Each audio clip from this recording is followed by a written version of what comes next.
A segunda temporada da série Anéis do Poder da Amazon tem alguns elementos interessantes, e aí eu preparei aqui uma sequência de impressões para esses 5 primeiros episódios.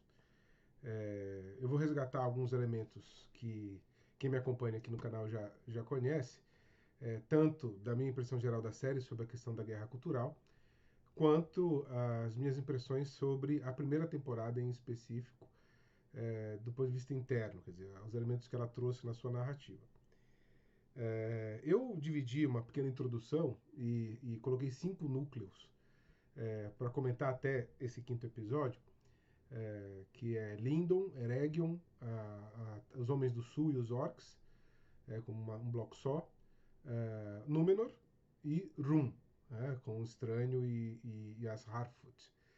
Então eu vou apresentar de maneira mais pausada, e aí, obviamente, também quem quiser ver o vídeo em partes, enfim, eu fiz mais com estilo de comunicação mesmo, porque me senti mais à vontade de fazer essa perspectiva, e acho que pode ser de alguma serventia para aqueles que se interessam por meu tipo de reflexão.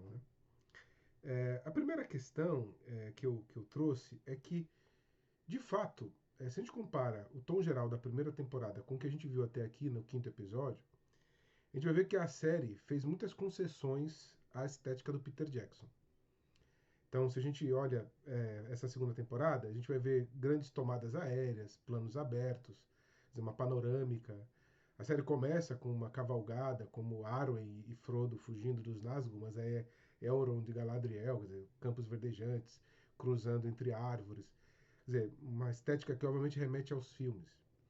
E no decorrer desses episódios também, quer dizer, aventuras na floresta com os elfos, as aranhas, dizer, cavernas com as aranhas. Então, hobbits em tocas, são todos elementos de memória, de comunidade afetiva, que tenta furar o bloqueio da guerra cultural daqueles que estão muito apegados à estética do filme. Quer dizer, não são pessoas que conhecem tão bem a obra de Tolkien do ponto de vista do livro, mas que, por uma série de questões, a partir do início do século XXI, quando foram lançados os filmes, estavam muito no contexto de guerra cultural e que não toleram determinadas mudanças que a série propôs. Então, acho que os roteiristas fizeram uma opção de tentar romper com essa polarização e fizeram acenos ao filme do Peter Jackson, quase como que homenagens, né? Pagando tributos para isso. E, além disso, obviamente, resgatar coisas do próprio livro do Tolkien, nessas camadas de significado que o Peter Jackson não incluiu. Né? As coisas tumulares, o Tom Bombadil, embora tenha ents e huorns, né, os salgueiros adormecidos que de vez em quando pegam passantes nas suas regiões, esses elementos não estavam presentes no filme do Peter Jackson, notadamente o Tom Bombadil e as criaturas tumulares. E, obviamente, a série coloca isso também, como expressão de tentar fazer essa sequência de acordos de fanservice. Posto isto, né, e de maneira mais geral, eu queria recuperar a metáfora da adaga que eu falei na primeira temporada como essa síntese da falta de discernimento entre o que é o verdadeiro bem e o bem aparente, que é traduzido na metáfora da luz do sol e a luz refletida na água. Eu falei bastante sobre essa metáfora nas minhas impressões da primeira temporada, mas só queria também acrescentar um ponto que é justamente o São Basílio de Cesareia, justamente na sua carta aos pagãos, carta aos jovens sobre literatura pagã, um bispo do século IV da Turquia, um padre Capadócio, falando dessa importância da literatura grega para os cristãos. Quer dizer, embora seja uma literatura mundana, ela também, como o sol reflete na água e também produz uma luz aparente, os pagãos buscam compreender a Deus nos reflexos e mediações que eles conseguem com a lei natural, com a razão natural, com a teologia natural, como vai ser desenvolvido. Embora não seja o sol em si, a luz da verdade em si, a revelação e a fé cristã, são reflexos na nossa razão natural, conforme a carta de Paulo vai dizer sobre o mundo criado, sobre a própria moralidade, na carta aos Romanos. E o São Basílio desenvolve essa ideia. Isso está na carta do Papa Francisco, agora de 2024, lançado em agosto, sobre justamente literatura e educação. E, obviamente, no próprio texto de São Basílio, há uma referência dessa metáfora da luz refletida na água e a luz do sol, que na verdade se refere à República de Platão. Justamente na alegoria da caverna, a famosa alegoria da caverna, onde aquelas pessoas que estão presas dentro de uma caverna que só veem sombras das coisas reais, conseguem se libertar e sair da caverna para ver o mundo real, que é o sol em si, as coisas em si. Antes das pessoas verem o sol, elas precisam se acostumar com a luz. E aí, justamente na discussão ali platônica, os interlocutores de Sócrates falam: mas primeiro a pessoa vai ter que se acostumar, porque sair da caverna, ou seja, do mundo das sombras, do mundo da falsidade, das impressões, da doxa. Eu saio e começo a ver a verdade, eu não consigo ver a verdade em si plenamente, eu preciso me acostumar. E uma das coisas é ver o reflexo do sol na água. Então, esse elemento do Platão é muito importante para o Tolkien, porque o próprio anel da invisibilidade ecoa o anel de Giges. O anel do Bilbo e do Frodo ecoa o anel de Giges, que é o anel da invisibilidade, que também está na República, certo? Então, esse enlace do Tolkien com Platão, que já está bem estabilizado, quer dizer, o mito de Atlântida, o próprio anel de Giges, os elementos que de alguma forma são trazidos da justiça, relacionada também à devoção correta e ao bem comum, são temas bastante já pacificados dessa influência platônica que existe em Tolkien. Então a série se aproveita disso, quer dizer, ela também usa ali a metáfora para falar dessa falta de discernimento entre o bem aparente e o bem essencial, o bem subsistente. Na segunda temporada, esse tema já passou, quer dizer, a adaga da Galadriel, que representava toda essa confusão de discernimento entre o que é verdadeiro e o que é aparente, o que é essencial, o que é aparente, foi dissolvido para fazer os anéis. E eu pego esse ponto para apresentar um pouco essa minha impressão geral desses 5 primeiros episódios. O tema dessa segunda temporada me parece que é a idolatria, mais do que a ilusão, né? Mais do que o discernimento, a falta de discernimento, mais do que a confusão do mundo dos sentidos e o mundo das ideias platônico, o processo idolátrico. E esses 5 núcleos que eu falei, Lindon, Eregion, os Homens do Sul, Númenor e Rum, me parece que vão refletir um pouco até agora que o tema geral, de fato, é a idolatria. Essa perspectiva, né, da idolatria, ela tem 2 pontos que eu acho que se convergem e são muito apropriados ao que o Tolkien pensou como organização da Segunda Era. Primeiro, a questão da idolatria do Platão mesmo.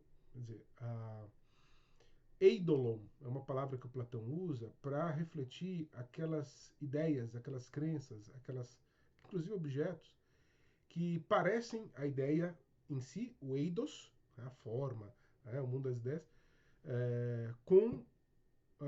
mas não são. Parecem, mas não são esse mundo das ideias. Então, são simulacros, eidolon, né? Que é diferente do eikon, que é a imagem que parece, mas tem uma relação analógica. Não é, mas tem uma relação analógica, ou seja, existe uma proporcionalidade, que é o eikon, a verossimilhança, que vai dar o ícone, né, em toda a devoção dos ícones ortodoxos, antigos e tal. E no caso do eidolon, não, ele desvia mesmo, né? Quer dizer, ele parece e não é, certo? Ele só parece. Então esse é um elemento importante, né?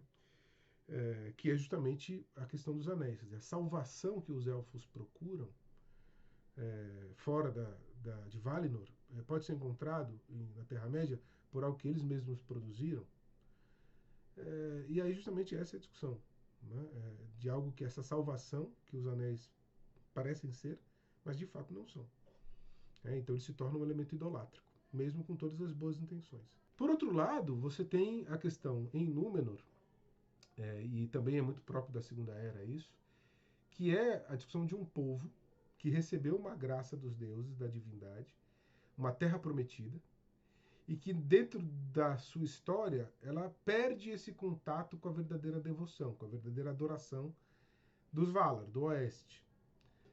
E, consequentemente, como punição dessa idolatria, ou seja, dessa fabricação de ídolos, ou seja, de não só imagens físicas, mas de imagens mentais, se a gente pode dizer, e toda a preocupação da imaginação com o Tolkien tem muito a ver com isso também, que desviam da verdade revelada, da verdade, inclusive histórica, que derivou a minha terra.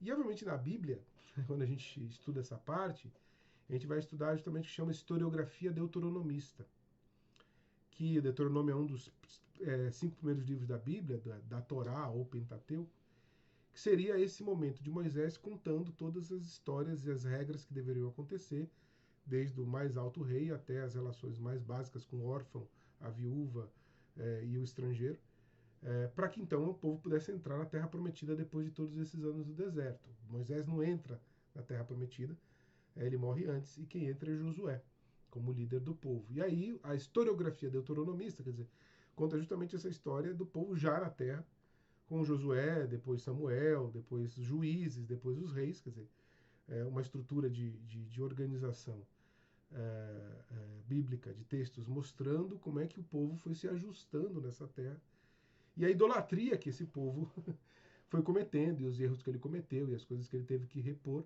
até chegar nos profetas maiores e menores com a queda para a Babilônia, quer dizer, o exílio da Babilônia, enfim, todo o processo de degradação do povo. E aí surge a ideia do profeta, que vai corrigir, né, o rei que está em idolatria, que está não só materialmente fazendo imagens diferentes daquilo que é mandado, dizer, Deus não tem imagens, né?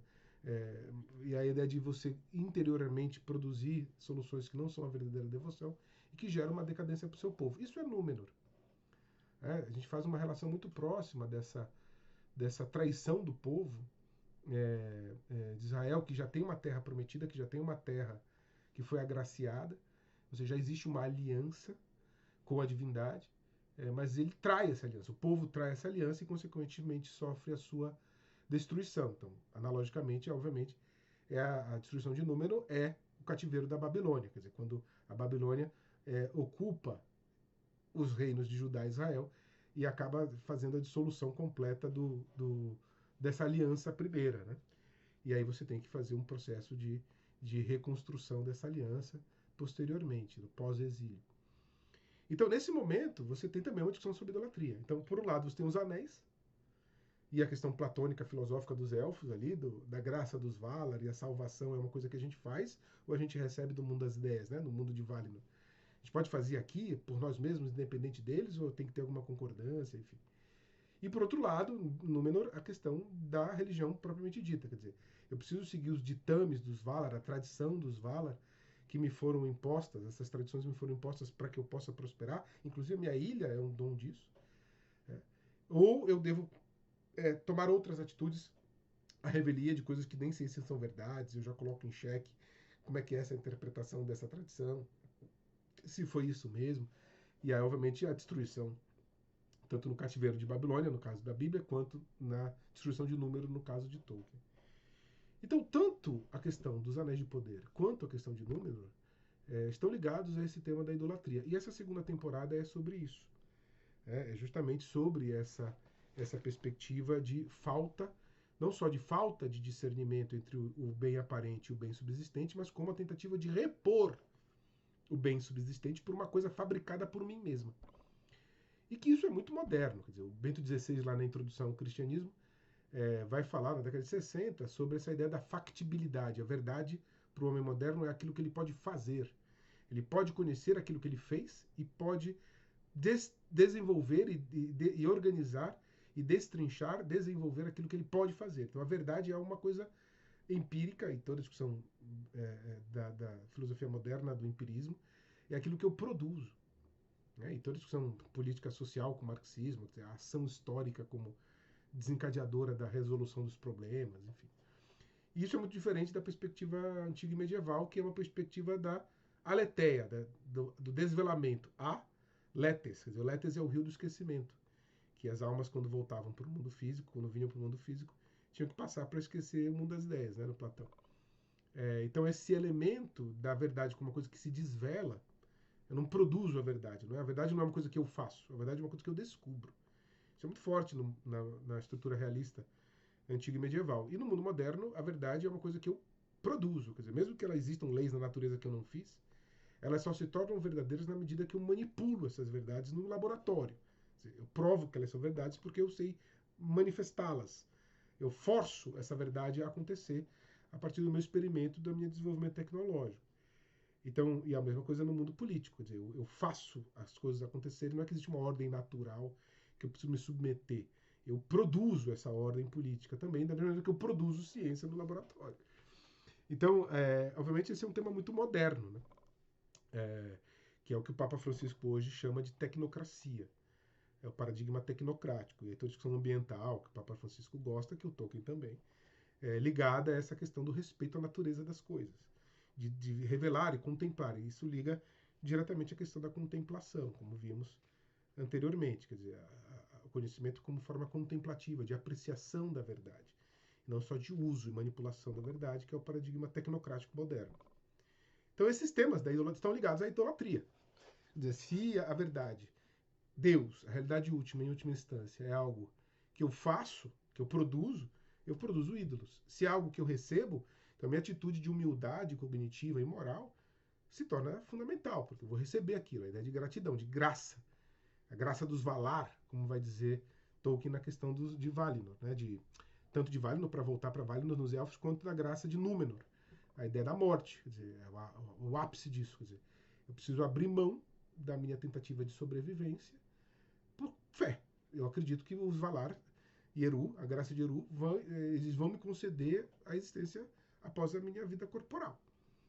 E isso é uma atitude de humildade absoluta, quer dizer, salto no escuro mesmo, de fé. E que, obviamente, isso vai ser todo. Isso vai. Que é um tema muito tolkieniano, isso vai orbitar completamente a discussão da série na segunda temporada, até agora, nesse quinto episódio, como nós estamos vendo. Né? Para exemplificar um pouco esse tom geral, né? Eu peguei aqui os cinco núcleos, né? As cinco partes que a série apresenta pra gente. Vamos começar com Lindon, né? Que é o núcleo mais que começa, que eu acho que é a ponte direta, porque é justamente com os Anéis de Poder feitos. Que ali tem a tensão sobre o Gil-galad, de que finalmente se conseguiu interromper o desvanecimento das árvores. As árvores pararam de apodrecer com, de fato, o uso dos anéis. E isso é uma coisa muito importante, isso é uma coisa muito positiva. E aí eu quero lembrar, esse aqui é um tema que eu acho muito importante, que é um tema que também vai ser impactar, que vai ser importante no desdobramento dos outros anéis nessa segunda temporada, que é aquela frase do poder not of flesh, but over flesh. Não da carne, mas sobre a carne. Como eu expliquei no vídeo da primeira temporada, eu acho que essa frase, esse conceito é um conceito-chave para entender o poder do Sauron e o impacto metafísico religioso que o Tolkien quis estabelecer nessa tensão dos anéis.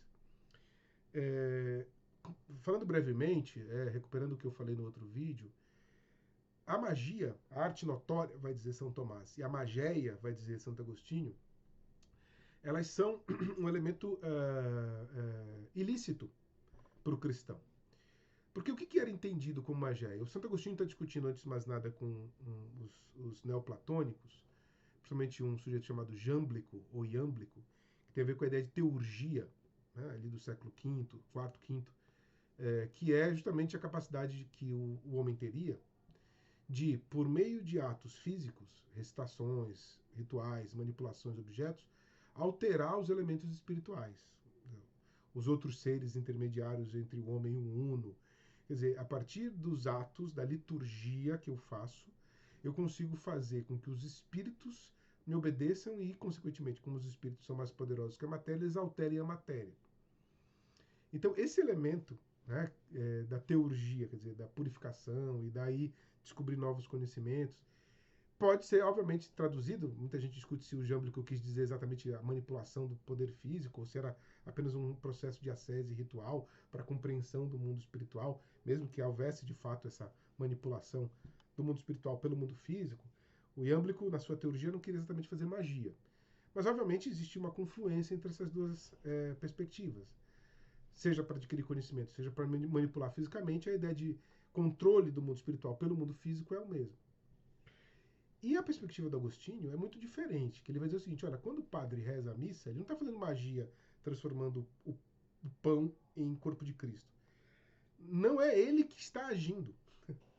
Não é um poder do padre, não é um poder do ser humano, do sacerdote. É a graça de Deus que está se usando do padre. Quer dizer, o padre é um instrumento, ele está agindo em persona Christi. Então não é uma magia que o padre está fazendo, ele está se deixando usar pelo Espírito Santo, pela graça de Deus, pelo sacramento, por Cristo na igreja. Então ele não é, vai dizer mais na frente Santo Agostinho, Santo Tomás, usando as categorias aristotélicas, o padre não é a causa eficiente da transubstanciação, da transformação do pão em corpo de Cristo e do vinho em sangue de Cristo. Não é a vontade do padre que está fazendo isso, é a vontade de Deus, é a graça sacramental. Então a causa eficiente é Deus, ou seja, aquele que efetua o milagre, né? Não a magia, mas o milagre, aí a diferença se torna importante, porque quem Deus faz milagres, né? É Deus, não é o homem. E São Tomás também vai dizer que a arte, por isso a arte notória, quer dizer, a arte espetacular, a arte que aparece, né? É um teatro, por isso que ela é notória.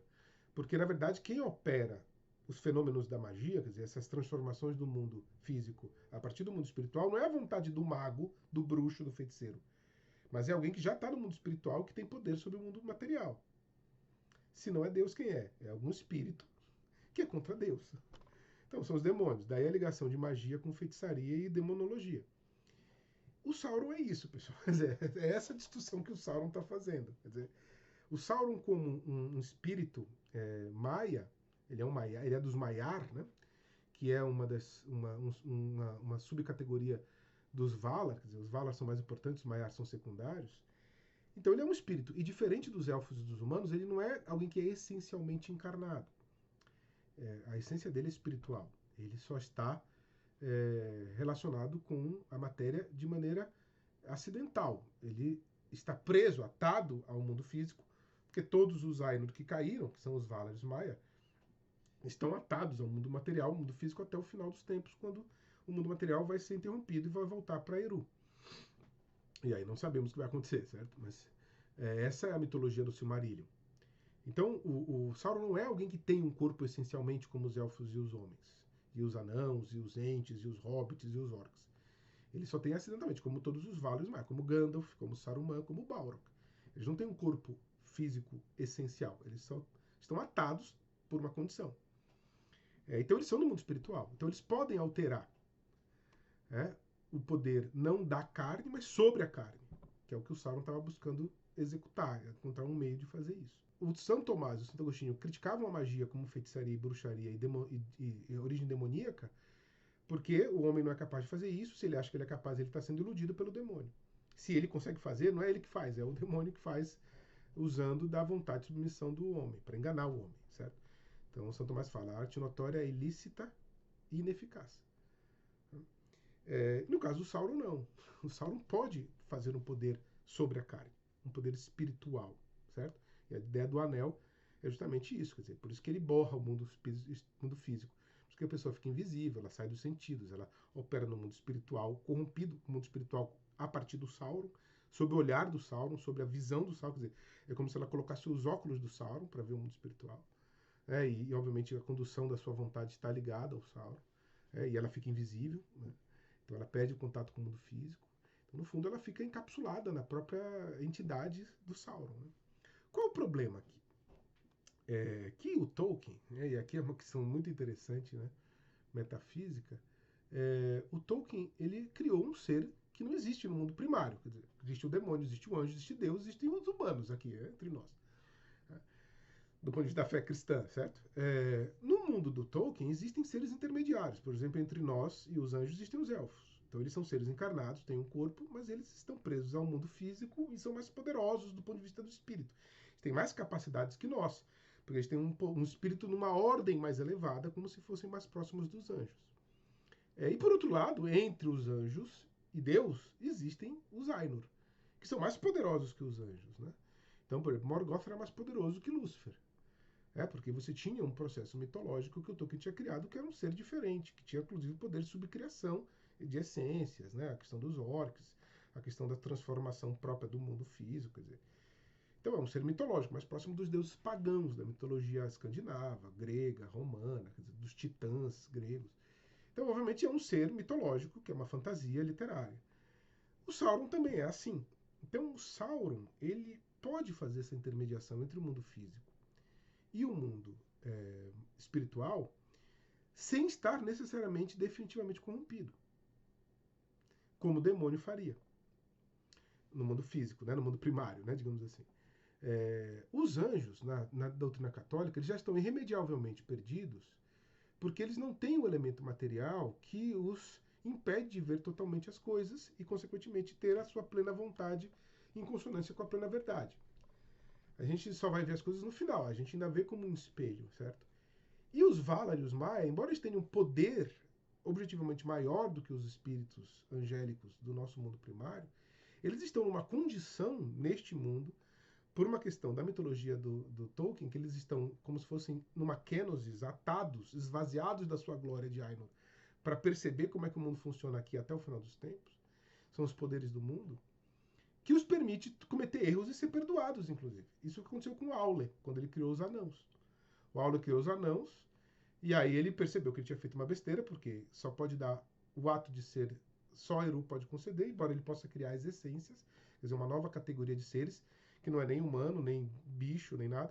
É uma coisa que ele criou, e isso é um poder subcriativo dos Vala, né? Assim como o Morgoth fez com os orcs, e o Manwë fez com as Ávigas, e a Yavanna fez com os Ents. Quer dizer, eles criaram uma subcriação deles, né? Que não foi diretamente criada por Eru, como os homens e os elfos.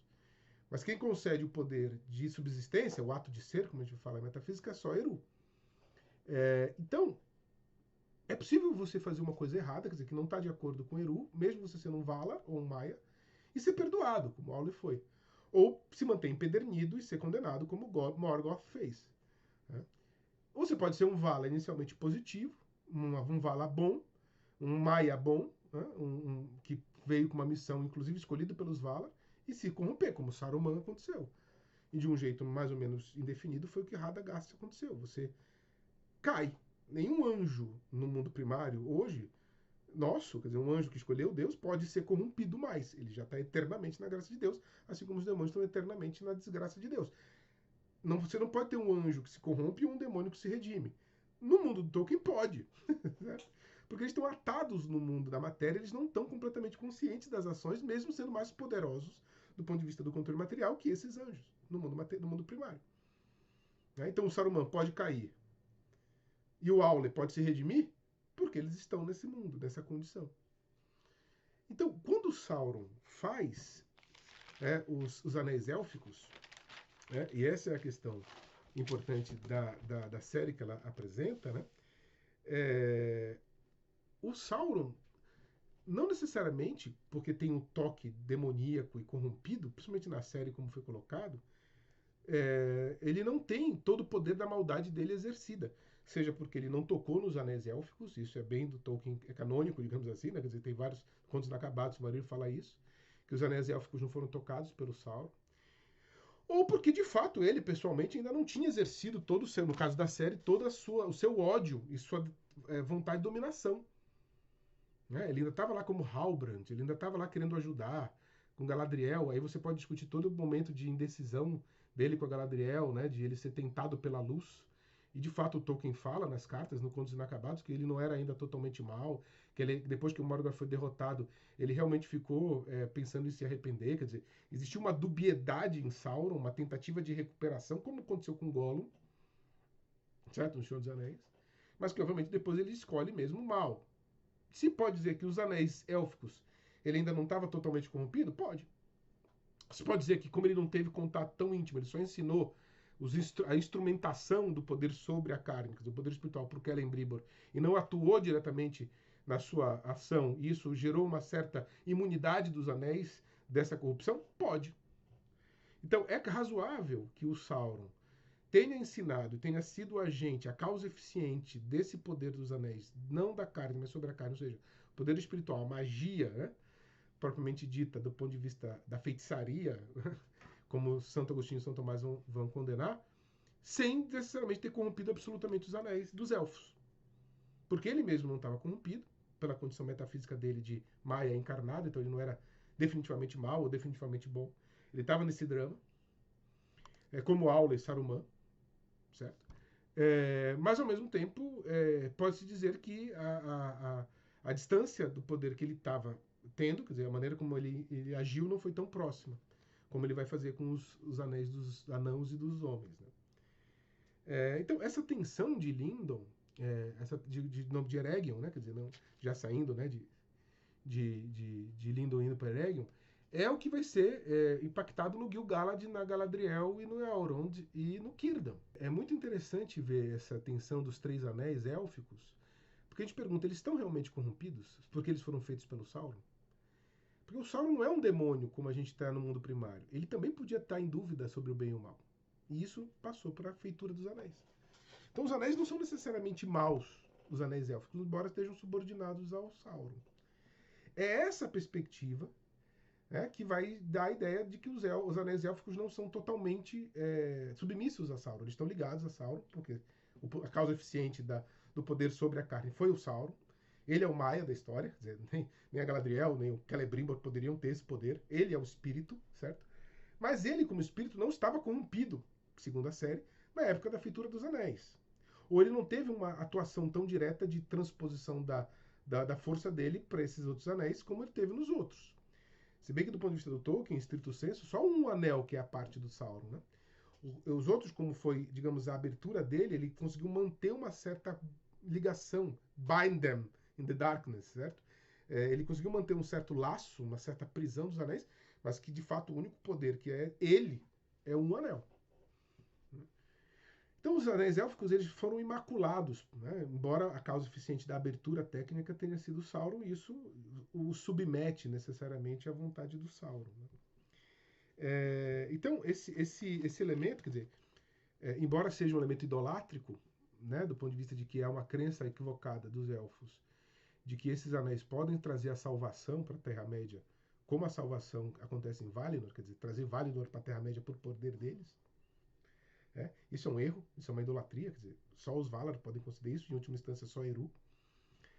E qualquer tentativa que eles façam de tentar manter essa imutabilidade na Terra-média que só existe em Valinor é um erro, é uma idolatria, quer dizer, é um equívoco. Né? Não necessariamente isso é mal, pervertido absolutamente. Né? É só inútil, vou dizer São Tomás, né? É inútil, é ineficaz. Mas, obviamente, se eu tenho um elemento angélico, um milagre angélico, uma comunicação angélica, isso não significa que é má. Não é Deus, não é a graça divina, mas não necessariamente é uma coisa contra a vontade de Deus. Então, essa é a tensão dos elfos com os anéis. Né? Quer dizer, isso é uma coisa, obviamente, fora da nossa natureza. Esses anéis é uma coisa, obviamente, fora da nossa capacidade de ação. Isso é do bem ou do mal? E é o discernimento de espíritos que vai dizer a igreja. Vai dizer. Se existe um elemento sobrenatural no sentido impróprio, quer dizer, alguma coisa além dos homens, sobrenatural no sentido próprio só Deus, né? Que é sobre a natureza. Então, a criação e o criador, né? Então, tudo que é natureza é criado. Inclusive os anjos. Então, os anjos desse sentido são naturais, né? Mas para nós, olhando de baixo, né, a gente acha que eles são sobrenaturais. Então, a sobrenatureza de maneira imprópria, quer dizer, que não seja Eru, mas que seja acima de nós, isso é do bem ou do mal? É a favor de Eru ou contra Eru? Então, a discussão dos anéis toda que gira em Lindon é essa. Por isso que o Elrond é tão reticente com o uso dos anéis. E por isso que o Gil-galad, a Galadriel e o próprio Círdan se apaixonam, né? Pelos poderes dos anéis. Primeiro porque é possível que ele não seja maculado mesmo, como eu falei para vocês, quer dizer, o Sauron só agiu como causa eficiente da abertura do mundo dos espíritos, mas não necessariamente meteu a mão. E mesmo quando ele tenha, mesmo se isso só a abertura já maculasse, ele talvez naquela época não tivesse de fato maculado. Talvez ele estivesse em dúvida mesmo, quando ele estava trabalhando com Celebrimbor, falando da série, né? Do momento da série. Que ele depois só vai se revelar quando a Galadriel descobre na primeira temporada. Então, naquele momento, ele podia estar sendo honesto com Celebrimbor. Né? Então, é possível. Né? O próprio Tolkien diz que o Sauron estava em dúvida mesmo. Né? Logo depois da queda de Morgoth. Então, eles podem ter feito esse processo. Né? E é interessante, né, porque o diálogo entre o Círdan e o Elrond nessa segunda temporada sobre a validade dos anéis reflete um pouco essa ideia da idolatria. Por quê? e ao mesmo tempo a falta de compreensão exatamente do que essa feitura das criaturas. O Círdan tem a frase: só existe perfeição em Valinor. E quando ele descobre os anéis, ele fala: existe perfeição fora de Valinor. Quer dizer, ele foi seduzido pelo anel, o ego dele foi seduzido. Pode ser. A série não deixa muito claro por quê. Porque quando ele vai jogar os anéis na fenda do mar ali, alguma coisa bate no barco e ele consegue pegar. O que foi isso? Foi um espírito? Foi o poder de Sauron? Ou foi o próprio Valar dizendo: olha, segura que pode ser interessante. Pode ser interessante a gente usar isso. Porque, veja, no Senhor dos Anéis, os anéis são foco de resistência a Sauron. Ou seja, os anéis são endossados como do bem. Tem uma famosa descrição ali de Lothlórien e de Mordor, mostrando a luz e as trevas. Então, Valfenda, o lugar onde o tempo não passa, como proteção e sabedoria, a última casa amiga do Oeste. Então, os anéis têm uma função positiva, mesmo sendo inúteis no seu propósito último, que seria a salvação da Terra-média. Eles não vão salvar a Terra-média. Mas eles vão servir de contraponto a um poder que também não é natural da Terra-média. E que eles podem usar para enfrentar esse poder. Tanto que eles estão ligados a um anel e eles perdem força quando o anel é destruído. Mas, ao mesmo tempo, a força deles também mostra que o próprio mal pode ser utilizado contra ele mesmo, por um poder maior que ele, que é o poder de Eru. O próprio Um Anel, quando o Frodo a sociedade do Anel está sendo rompida, e o Boromir cai, e tem toda aquela história do Boromir tentar pegar um anel, e o Frodo tem aquele momento de discussão no Senhor dos Anéis no livro, né, falando do livro entre a voz do Sauron e a voz, que depois vai ser a do Gandalf, dizendo: usa, não usa, usa, não usa. E quando ele finalmente consegue tomar conta de si mesmo, ele tira um anel e se torna soberano de si, depois ele coloca um anel de novo, com a decisão de destruir um anel, e um anel obedece, quer dizer, não tem mais tentação. Então tem momentos que o próprio um anel se dobra a uma outra vontade, que é a vontade de Eru. E aquilo que tem a ver com o Silmarillion, que Eru fala para Melkor, para Morgoth, dizendo: veja, você verá que mesmo os fins que se rebelam contra mim têm o seu último princípio e finalidade em mim mesmo. Quer dizer, vão me ajudar a fazer coisas mais bonitas. Então, mesmo que a tua maldade seja se rebelar contra mim, os teus atos eu vou acabar usando para poder engrandecer mais ainda a minha obra. Então, existe uma vontade soberana, a vontade do Sauron e a vontade dos anéis.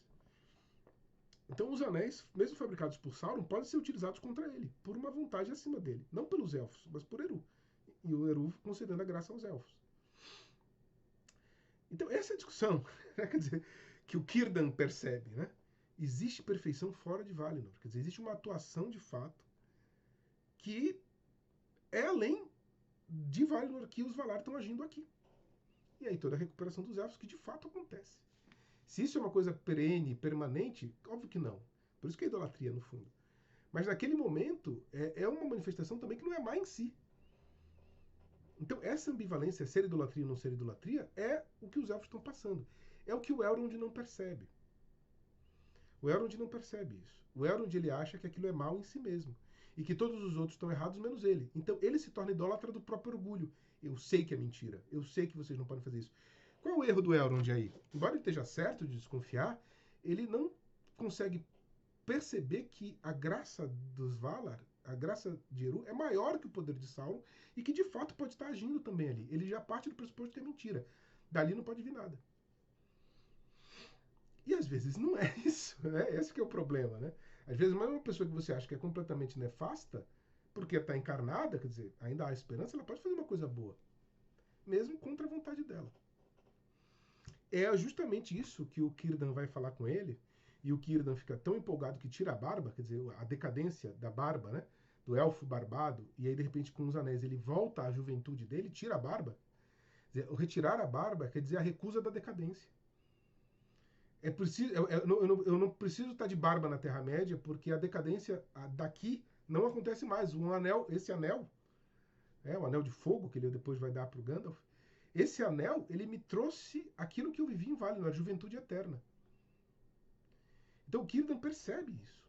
Né? E a discussão com ele, ele fala: olha, você, mesmo o poeta dos elfos, né, que dizem que foi o criador das Cirth, né, da linguagem élfica, Quer dizer, mesmo o Dairon, se eu não me engano, ele era um bêbado, mas você vai reclamar dos poemas dele? Quer dizer, é uma discussão entre arte e moral, que é uma discussão metafísica clássica, né, aristotélica, atomista. Quer dizer, a virtude intelectual produtiva da arte, né, ela é independente da moralidade do artista. Quer dizer, eu posso ser um cara santo e cantar muito mal, certo? E posso ser um devasso e cantar muito bem. O produto necessariamente tem a ver com a moralidade do produtor? E a discussão é essa que ele traz para o Sauron, para o Elrond sobre o Sauron. Esses anéis foram influenciados pelo Sauron, mas eles são maus em si mesmos?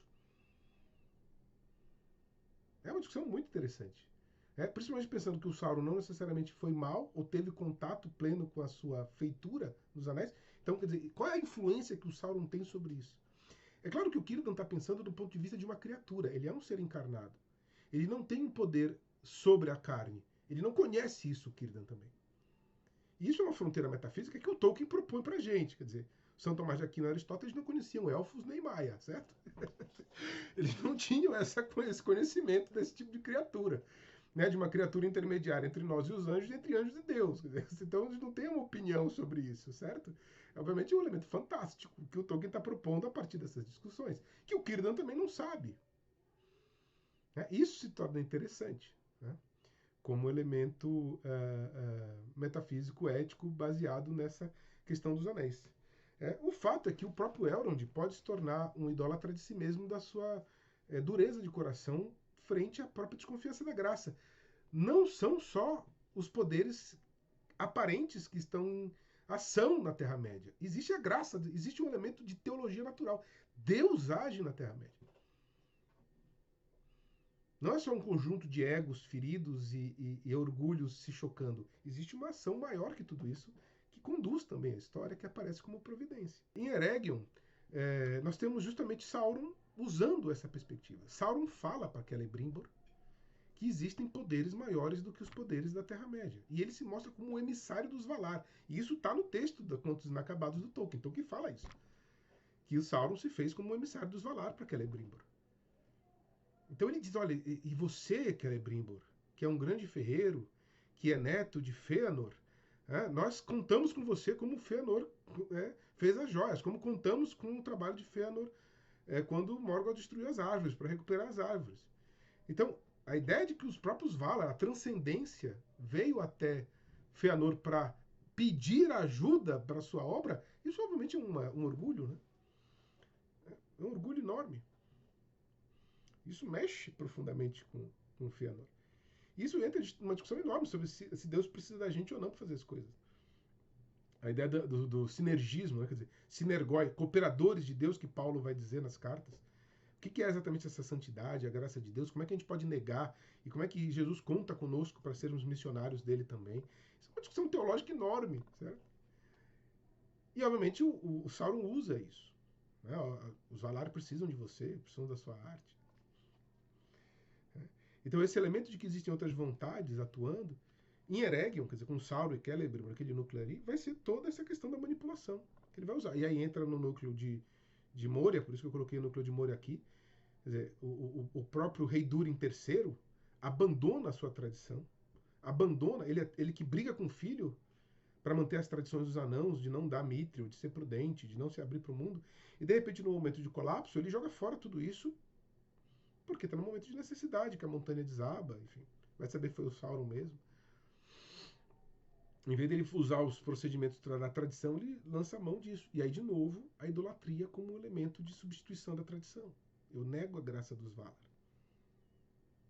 Né? E quero justamente substituir o processo, né? Pelo fenômeno da riqueza. Né? E aí, justamente, pela misericórdia. Né? Quer dizer, a Disa e o Durin querendo fazer o acordo com o pai. Né? Vamos se perdoar. Né? Então, a mistura do Durin III, velho, fui muito duro com meu filho, talvez ele esteja certo, e ao mesmo tempo dou o mithril para salvar meu povo, e ao mesmo tempo aquilo vai crescendo, vai tomando conta e vai infectando a ponto dele negar o filho de novo. Quer dizer, as posições se invertem. O filho que queria ser o herege, né, abrir a tradição, abandonar a tradição, e o pai segurando. E agora é o pai que abandona a tradição e o filho percebe que tem alguma coisa errada. Então é todo um processo também de idolatria, de manipulação que o Sauron faz com os anãos também, em cima disso. E aí, indo para o terceiro núcleo, quer dizer, os orcs no sul, né, e o Isildur com Arondir. Também o Adar, eu já falei e continuo falando, quer dizer, o Adar é o melhor personagem da série, é um personagem criado, mas ele representa justamente essa linha que o Tolkien apresenta. Os orcs têm muitas versões de criação e, consequentemente, a possibilidade de redenção de orc depende da versão adotada. Tem versão que o Tolkien diz que eles são papagaios, que eles são autômatos, que eles não são feras irracionais, não têm espírito. E tem outras que ele fala que eles são espíritos, que eles pedem misericórdia, que eles não podem ser torturados, que eles são corrupções dos elfos, dos homens, e que na verdade há uma perversão profunda, mas eles continuam sendo filhos de Eru. Né? Então, obviamente, existe também uma discussão enorme. A Amazon optou pela linha que é o Christopher Tolkien adotou no Silmarillion. Os elfos são corrupções os orcs são corrupção dos elfos. E, consequentemente, todos os desdobramentos disso. Né? E se falava muito do orc bebê que apareceu. O orc bebê eu achei fofo, certo? Tinha na minha época, nos anos 80, um filme chamado Bebê de Rosemary, que era o bebê de uma mulher Rosemary que tinha sido bebê do demônio. Então ele era o bebê, o anticristo e tal. Então, só quem tem 40 anos pra cima vai entender essa referência, mas o bebê orc não é o bebê de Rosemary, certo? E não é o bebê, o filho do demônio, né? É uma outra criatura, um outro tipo de metafísica, enfim. Nem o demônio, que é o Sauron, é o demônio exatamente como a gente tem no nosso mundo primário, por causa dessa questão de estar atado ao mundo, de ter possibilidade de redenção e de perdição, quer dizer, ainda mais um orc, quer dizer, que é uma subcriatura, coitado. É óbvio que é cruel, mal, quer dizer, deve ser combatido, mas isso tem muito a ver com a guerra justa, né? Muito a ver com a violência da guerra, quer dizer, você matar uma pessoa não porque querer matá-la, mas para se defender. Quer dizer, a morte é um efeito secundário do telos primordial, que é a defesa. Então tem uma discussão que, enfim, aí é mais pelo em ovo e demonstra muito mais a má vontade da série do que de fato uma questão importante, né? Nesse caso do Adar, por que esse núcleo é legal? Porque é justamente ele fala, quer dizer, eu fui escolhido por Morgoth para uma nova criação. Então a ideia do pai, ele se coloca como alvo da idolatria. Né? Então ele fala, eu fui escolhido. Nesse momento se mostra muito mais a presunção do Adar de querer ser Deus, coisas que na primeira temporada tinham anunciado, eu não sou um Deus ainda. Essa ideia dele criar coisas demoníacas, coisas perversas, né? O próprio Warg, né? Que a criatura que ele está criando ali, né? Que ele está desenvolvendo. Então, essa ideia de mutação, de se colocar no lugar do Criador, quer dizer, quase como um Aule não redimido, não arrependido. Né? O Morgoth mesmo, né? Com a criação dos orcs, que ele é a criação dos orcs, quer dizer, uma subcriação perversa, quer dizer, ele ainda continua tendo elementos de afeto, continua tendo elementos de vínculo natural de qualquer bicho, né, mamífero, e racional, explicando coisas, contando coisas, que obviamente se traduz ali para os orcs. Né? Tem um texto meu, né, a Orcs e a Composição Ontológica, está no site da Tolkienista, chama Orcs e a Composição Ontológica, que eu aprofundo isso. Acho que não vale a pena retomar de novo nesse vídeo, mas vale a referência, certo? Então nós temos o problema da idolatria em Lindon, dos anéis como fonte de idolatria ou não. Temos o problema de Eregion, que é a fabricação explícita de idolatrias, quer dizer, vamos salvar o mundo. Eu sou representante dos deuses, vou salvar os mundos com os anéis. Salvar o mundo com os anéis. A idolatria aqui, com o orc. A idolatria nos anãos, né, de abandonar a tradição por esses anéis. E, obviamente, aqui tem um respiro nesse núcleo, que é o surgimento dos entes. E os entes mostram, eles são um contraponto na série, nessa segunda temporada, justamente desse afã da idolatria, de querer resolver, de querer salvar as coisas pelas próprias mãos, pelas próprias fabricações imaginárias. Esse é um elemento importante que os entes apresentam, de preservação, de contemplação da natureza, preservação das coisas. A ente-esposa, né? As ente-esposas que foram perdidas, aparece ela ali, muito sofrida, muito doída. E obviamente tem uma expressão bonita, né, ali dessa ideia da contemplação do meio ambiente, da natureza, e ao mesmo tempo uma ligação com o perdão, com a justiça, com a prudência, quer dizer, com a não violência, né, como elemento que nos aproxima da própria dimensão da natureza e da sobrenatureza. Então eu achei muito interessante as entre-esposas ali. Eu acho que o Arondir vai encontrar uma explicação para a sua existência élfica de maneira mais adequada. Né? Uma pena que a personagem da Bronwyn morreu, mas de fato eu achava fraco aquele núcleo ali. Então acho que agora pode ser mais interessante narrativamente o Arondir se tornar mesmo elfo, né? Como um elemento de o elfo silvestre que ele é, quer dizer, de proteção da natureza, de relação com a Yavanna, que ele cita na primeira temporada, quer dizer, toda uma conexão com o mundo natural, nesse entendido mundo do meio ambiente, que de fato já estava anunciado na primeira temporada. Certo? O quarto núcleo da série é sobre Númenor. Eu acho que esse é o ponto mais frágil da série. Eu acho que a Númenor retratada, nem comentei muito isso no vídeo que eu falei da primeira temporada, mas Númenor foi um grande erro da série. Eu acho que isso é um ponto pacífico entre muitas pessoas que até gostam bastante da série, que concordam que ela teve uma falha talvez até mais grave para alguns do que o Mithril maniqueísta, quer dizer, o Mithril fruto da luz do elfo e do ódio do Balrog. Eu acho que essa retratação de Númenor como essa nação decadente da aliança, que é a retratação que o próprio Tolkien faz, a Amazon, dentro desse contexto da guerra cultural, obviamente fez alguns acenos a uma perspectiva mais progressista mesmo, e isso é inegável quando você vê na primeira temporada um Númenoriano fazendo um discurso anti-imigração para elfo, quer dizer, uma coisa completamente despropositada, completamente irracional, fazendo um aceno óbvio à política interna democrata contra os republicanos e mais progressista na Europa contra os mais nacionalistas, que tem toda a discussão de que é uma disputa interna entre globalistas e nacional-populistas, quer dizer, é uma disputa sobre a configuração do capitalismo contemporâneo, que nos vídeos que eu fiz em 2002 eu expliquei melhor sobre isso, mas que obviamente a Amazon toma uma posição, quer dizer, nós não somos contra a imigração. O discurso xenofóbico é um discurso desumano, é um discurso do mal.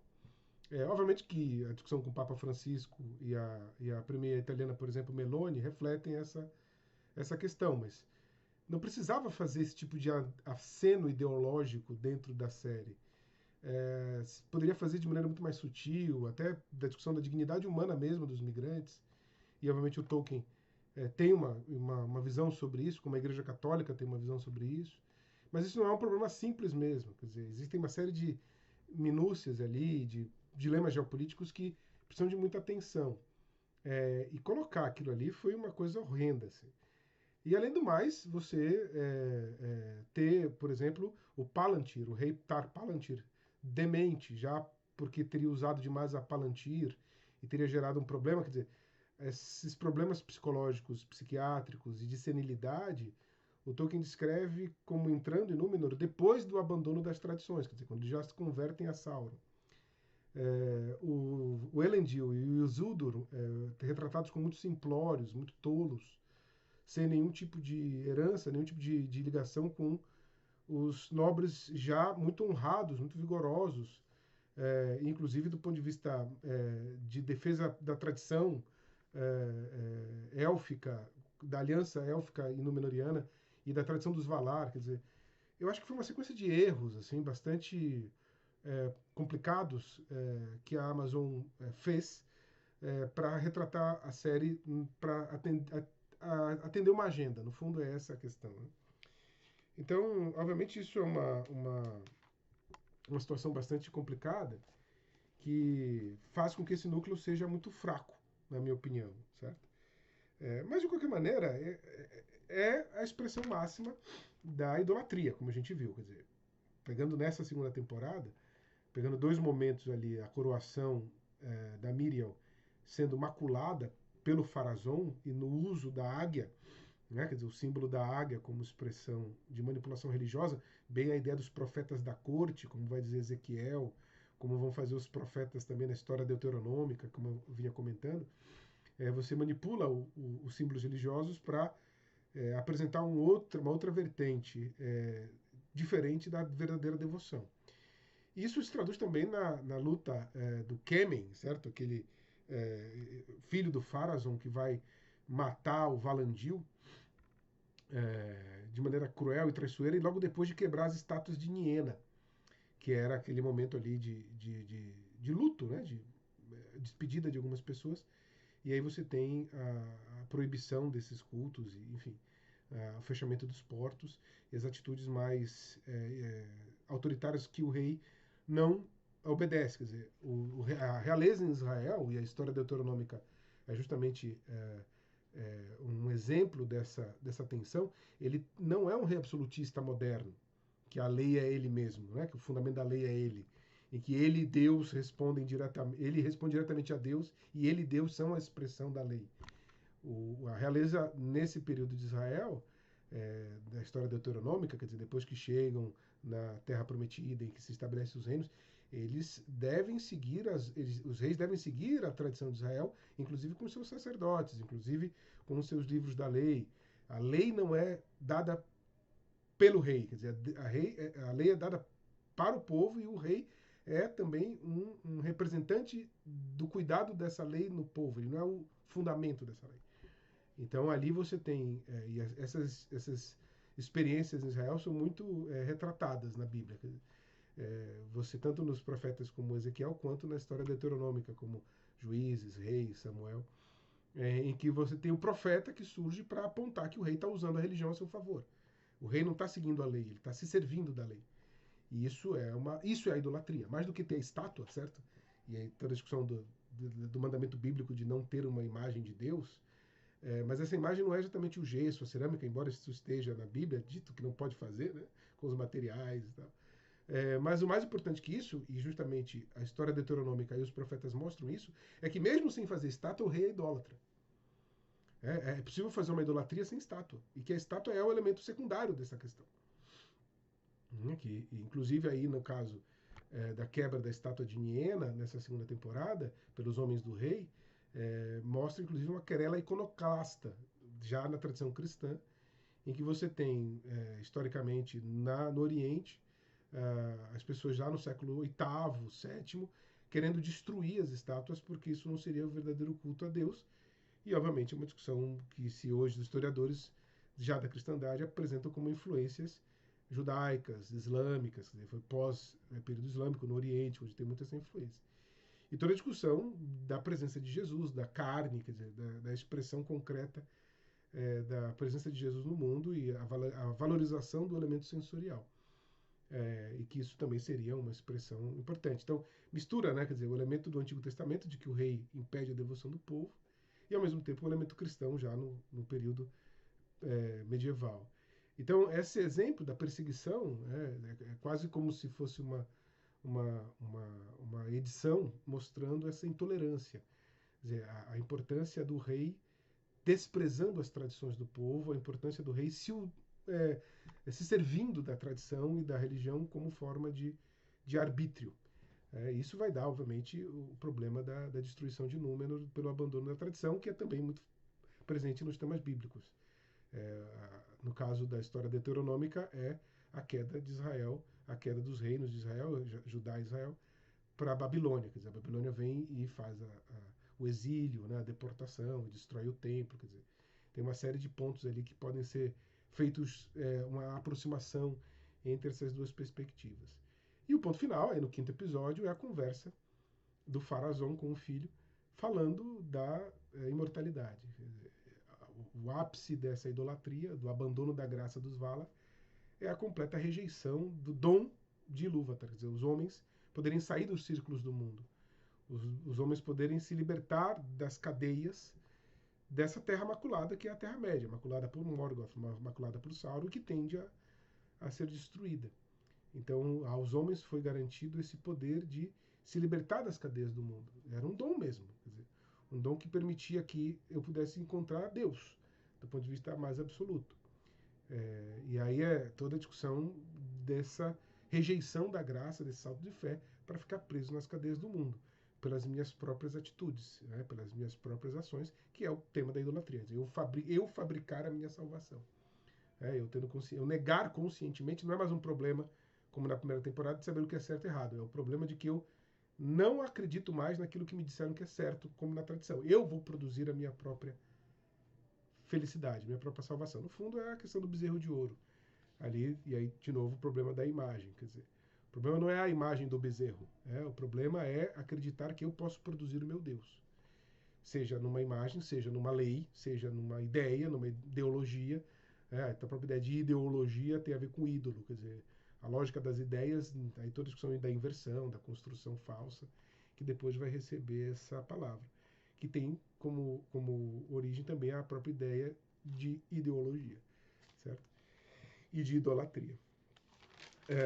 E aí, por fim, diante dessa situação, o núcleo, quinto núcleo, que eu acho muito interessante, que é o núcleo que me deixa mais esperançoso com a série, é o núcleo de Rum, com o Estranho e as Harfoot.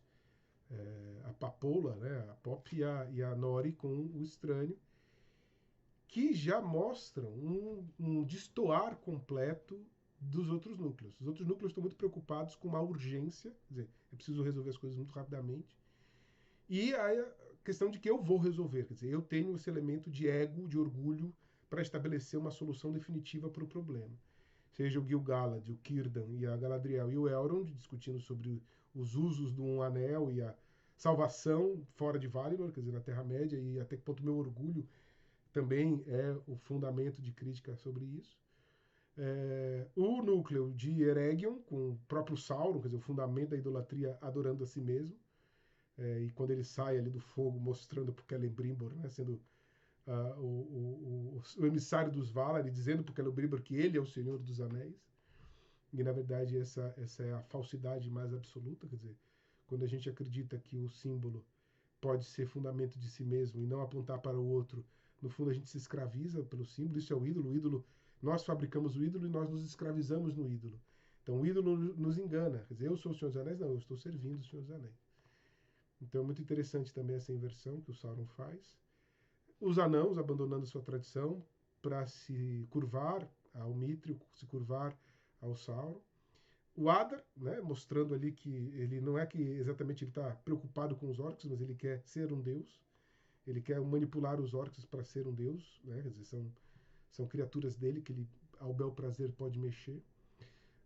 Também em Númenor, com a abjuração da tradição e seguindo o que o próprio Tolkien escreveu em ritmo de queda, como o antigo Israel faz ao abandonar a aliança para servir deuses estrangeiros e recebe a punição da ira de Deus. Também aqui nós temos em Rum esse mesmo problema da idolatria, só que com um mago, né, azul, ou Saruman, quer dizer, o mago de Rum, que também se apresenta como o senhor daquela região, adorando a si mesmo. Só que aqui nós temos um contraponto interessante com o Estranho e as Harfoot, porque as Harfoot, os hobbits, né, os antigos hobbits, seguindo a tradição do Tolkien, do hobbitocêntrico, eles são desprendidos, eles querem buscar a contemplação, eles querem buscar a generosidade, eles justamente descentram a discussão do seu próprio ego para o outro, para a preocupação com a outra pessoa. Isso tem, obviamente, um elemento de contemplação da própria realidade, das estrelas, da beleza das coisas, das maravilhas do mundo. Então elas querem visitar as maravilhas, né? Que nem o Sam que quer ver os elfos como exemplo dessa maravilha, que no fundo é um desejo de contemplação, que é um pressuposto para receber a graça do ponto de vista religioso, a humildade de você se reconhecer pequeno e de reconhecer que o mundo não basta na dor e no sofrimento, mas que existe a vida que sustenta esse mundo, que isso é um presente, quer dizer, é um presente, it's a gift, né, vai dizer Nigel, na Folha de Nigel do Tolkien, quer dizer, é uma dádiva. E aí toda a discussão do Anatar, do Senhor das Dádivas, né, como um elemento de paródia invertida, demoníaca mesmo, né, de tentar se colocar no lugar do Senhor das Dádivas único, que é o Senhor da vida, é o único que tem a chama imperecível. Então os hobbits percebem essa beleza da contemplação de que o mundo é um presente, de que a natureza é um presente, de que as aventuras, as outras pessoas são um presente, que o amor entre as pessoas é um presente, que você também tem que traduzir e ajudar o estranho. E o estranho, seja ele o Gandalf, o Grandalf, o elfo do cajado, do Gandhi, que tem, e todas as traduções relacionadas a isso, de outras falas que ele tenha dito durante a primeira temporada que indicam que é o Gandalf, siga o seu nariz, enfim. Mesmo que ele seja de fato Gandalf ou não um mago azul, é muito interessante porque a conversa dele com o Tom Bombadil é o ponto alto dessa temporada. A presença do Tom Bombadil me remete não ao Tom brincalhão, fazendo pirueta, cantando músicas estranhas que não fazem sentido, mas ao Tom que recebe os hobbits no livro do Senhor dos Anéis, na sua casa, e que na sua casa o tempo não para. Tem 3 lugares em que o tempo não para no Senhor dos Anéis, conforme Tolkien descreve. Valfenda, do Elrond, Lothlórien, da Galadriel, e a casa do Tom. Só que Elrond e Galadriel têm os anéis, ou seja, um elemento artificial, que não fazem parte da natureza deles. Então são artifícios que, por mais bem intencionados que sejam, não nos dão a vida. Quer dizer, a medicina pode nos dar uma vida bacana aqui, mas ela não salva da morte. A técnica de nós termos uma casa e termos um elemento, a ética nos permite construir, como fala Platão na República, um elemento possível de humanidade. Mas sem o mundo das ideias, sem o vislumbrar da beleza em si, do bem em si, sem Deus, segundo os cristãos, sem a graça de Deus, nem a ética sustenta qualquer tipo de perenidade. Nem por mais que queiramos construir uma grande cidade, Jerusalém Celeste virá do céu, quer dizer, ela descerá do céu. É uma relação de dádiva. Né? Então, obviamente, esse elemento de dádiva é um elemento fundamental que é traduzido pelos hobbits e pelo estranho. E o Tom é isso. O tempo na casa do Tom não passa porque é uma dádiva que ele tem, não é um artifício que ele faz. Ele é assim. Ele é, como diz, né? Ele é o que é. O Tolkien até uma carta que ele fala isso. Não é que o Tom Bombadil é Deus, mas ele manifesta a sua essência de ser plenamente como uma dádiva de si, quer dizer, ele é o mais velho, porque ele veio primeiro, mas ele não é o fundamento de tudo. Então ele reconhece o ser dele em si mesmo, ele é o senhor de si, no sentido de que ele conhece quem ele é profundamente e sabe os limites que ele tem, inclusive como criatura. Então, obviamente, o tom do livro é a casa do Tom, os hobbits descansam e conversam sobre os fundamentos da coisa, os fundamentos da vida, do universo, da realidade. Então, esse tom é o tom que conversa com o estranho. Essa pessoa ficou falando, o coach tom, né? O coach de Istar. Né? E, no fundo, é um pouco isso mesmo. Né? Do ponto de vista, não do coach como um enganador, um sofista que engana e traz uma falsa sabedoria, mas como um mentor mesmo, um tutor, no sentido forte, né? Lá da Ilíada, o mentor que cuida do Telêmaco no lugar do Ulisses, como aquele que faz um segundo pai, aquele que entende o processo como pai mesmo. E é importante essa questão do pai, porque retoma a um tipo de idolatria que a gente vai ver também, muitas vezes, sendo apresentada de maneira invertida. O Anatar se apresenta como emissário dos Valar com uma figura de paternidade, de autoridade da tradição. O Pharazôn engana o filho e destrói a moral do filho, falando da importância da subversão da interdição dos Valar, de vamos invadir a ilha dos elfos e Valinor, enfim. O Adar se colocando como um deus, né, um futuro criador, então é o pai que na verdade é um pai que distorce. A mesma ideia relacionada ao Gil-galad, né, de vamos ser o pai, o rei, aquele que vai conduzir a manutenção do poder dos elfos. O próprio Círdan, que é a figura de autoridade, também vista com desconfiança pelo Elrond. Então, você tem uma sequência, né, de figuras paternas que se desviam desse procedimento. E o Tom ali se apresenta como a figura paternal da autoridade da tradição, de fato como um elemento que abdica, né? Ele se recusa a se tornar um ídolo.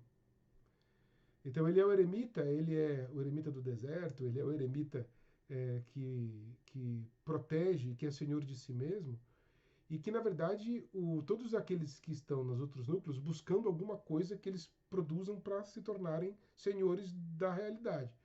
A idolatria, quer dizer, um ídolo que eu possa controlar, um Deus que eu possa controlar. E o Tom fala, não precisa disso, você não precisa de um nome, eu não preciso te dar um nome, eu não preciso dizer quem você precisa descobrir. Então eu não sou o fundamento da autoridade. E na tradição bíblica, desde o Abraão e Isaac, quer dizer, o sacrifício de Abraão é dar Isaac na mão de Deus. Eu não sou o dono desse ser. Eu que fiz como pai, mas eu não sou o dono dele, eu não sou o senhor dele. O senhor é o senhor da vida. Você é mais importante do que eu posso fazer aqui. A minha criação, e aí toda a discussão da idolatria ser o produto das minhas mãos, o produto, que é um tema muito forte da Bíblia, né? Quer dizer, não faça imagem porque eu não sou um produto das tuas mãos. Não é porque tem uma madeira, enfim. A questão da representação do ícone, como a gente vai ver em Platão. O eidolon e o ícone. O problema é que eu não sou fruto de você, nem das suas ideias. Eu não sou uma ideologia. E nem sou uma madeira, nem uma árvore. Nem... E também não sou um fruto, né, daquilo que você pode fazer. Inclusive um filho. Né? Então você não é o senhor do seu filho. Você se colocar como ídolo. Né? Não só aquilo que eu faço para controlar, e eu faço um filho para controlar. Então você não é senhor do seu filho. É muito mais importante que isso. Você e o seu filho são meus, diz Deus. E eu vou cuidar deles, obviamente, mas o ato de fé é fundamental aí. E também na imagem de Deus Pai, que o cristianismo vai trazer. Deus é Pai. E esse pai não é um pai opressor, destruidor, regulador. É um pai de amor, é um pai que quer a salvação dos seus filhos. E para isso precisa respeitá-los, né? Para isso precisa amá-los, precisa recuperá-los, né? Fazer com que eles vejam, tragam vida e abundância. Restaurá-los na sua dignidade. E é isso que o Tom faz. Quer dizer, ele está mostrando, olha, você precisa abrir os olhos, você precisa ouvir, você precisa conhecer a si mesmo. E aí, obviamente, essa dimensão de contemplação, do ponto mais alto do texto, né, ou interpretando de maneira mais generosa a conversa, muito mais do que simplesmente uma técnica de desenvolvimento pessoal. Quer dizer, vamos desenvolver você mesmo, né, acredite em você mesmo. Mas, na verdade, perceba a realidade à sua volta. Perceba aquilo que as coisas são. É uma discussão da ontologia do ser, aquilo que é. Por isso que, de novo, Tom é. Ele sabe que ele é. Ele sabe que ele existe, ele tem essência, ele tem ser. Obviamente, ele não é o fundamento desse ser. Porque ele lembra de como foram criadas as coisas. Não que ele criou, ele é uma testemunha do ser. Ele é aí a ideia de profeta, ele testemunha Deus. Ele testemunha, ele é o Espírito de Deus. Então, o diálogo do estranho com o Tom ali é um contraponto à série inteira, com exceção dos entes, como a gente viu lá com Arondir, que também tem esse elemento de contemplação da natureza.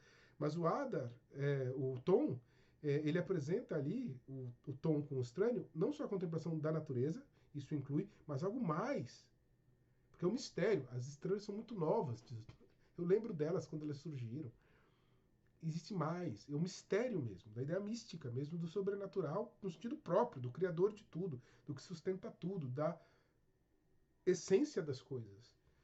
E aí, obviamente, o elemento misterioso divino que o Tom apresenta. Então, a urgência da série, dos outros núcleos, de o tempo inteiro fazendo coisas, e ao mesmo tempo, essa pretensão orgulhosa do ego, de eu querer fazer minhas coisas, até o Elrond, eu sei que vocês são corrompidos, certo? Eu sei que não existe nenhuma outra força nesse mundo a não ser o Senhor dos Anéis. Eu sei que esses anéis não podem ser subordinados a nenhuma força. Eu sei disso, porque a única força que se opõe ao Sauron são os elfos. Mentira, quer dizer. Existe uma outra força muito mais poderosa do que os elfos, muito mais poderosa que o Tom. E lembrando que o Tom não é afetado pelos anéis. Né? Então, na própria narrativa do Senhor dos Anéis, a presença do Tom é uma presença de alívio mais profunda. Porque mesmo em Valfenda e em Lothlórien, em que o tempo não passa, em que a preservação acontece e a luz floresce, a luz brilha, resplandece, ela também tem medo do anel, do Sauron. O Tom não considera, é como se não fosse importante. É como fosse o nada. E o nada é o mal é nada. O mal não é, né, no sentido de essência. E é isso que o Tom lembra.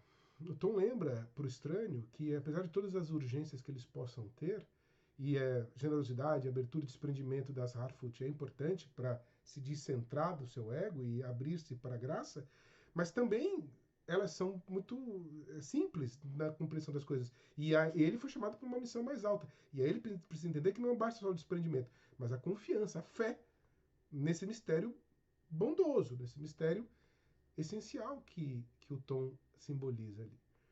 Então, eu acho que o Tom lembra que a idolatria não é o caminho. E que as tradições e que a própria realidade, como ela se manifesta, indica para esse mistério, para o elemento positivo do mistério. Não um elemento que a gente não sabe o que é, e é negativo, eu não consigo entender, e é irracional e absurdo, não. Mas um mistério que se apresenta como dádiva, como positivo, um mistério amoroso, como vai dizer o cristianismo. E que nesse momento se entende como dádiva. Existe um elemento de generosidade não só dos Harfoot, mas a realidade é generosa. E você precisa integrar-se nessa generosidade da realidade, conduzindo, cumprindo a missão que você deve fazer, o seu nome. Você já é aquilo. Você já tem as dádivas. Você precisa agora, é uma questão de ajuste de percepção. De como entender aquilo que você é. Então, esses 5 primeiros episódios, eles demonstraram algo bastante promissor, que é esse elemento bastante sofisticado, na verdade, de interpretação do texto do Tolkien. Claro que continua tendo problemas da questão da guerra cultural, continua tendo problemas relacionados a determinados temas que não foram resolvidos na primeira temporada. A questão do Mithril ninguém mais fala, certo? Do Mithril maniqueísta. Mas Númenor me parece o ponto mais difícil mesmo, o ponto mais complexo de como resolver essa confusão dessa nação tão importante para o Tolkien, tão interessante do ponto de vista narrativo, mas que se perdeu em alguns elementos mais pobres mesmo de interpretação ideológica dentro do contexto contemporâneo. Seja como for, vamos ver como se desenvolve esse tema e como essas narrativas vão ser demonstradas nos 3 últimos episódios. Assim que terminarem, voltarei aqui para comentar o arco final.